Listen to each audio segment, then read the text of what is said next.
প্রথমেতে আল্লাহর নামটি মুখে নিলাম ভাই, নবীজি রওজা পাকে সালাম জানাই,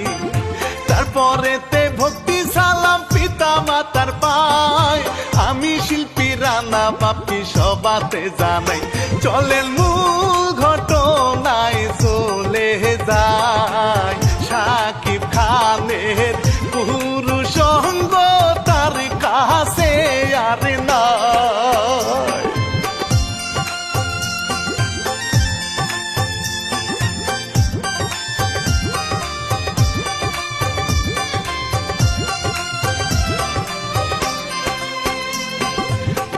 2024 সালে 9 জুলাই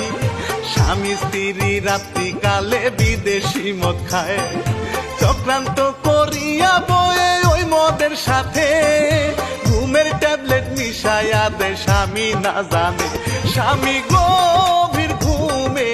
এসে যায়, শাকিব খানের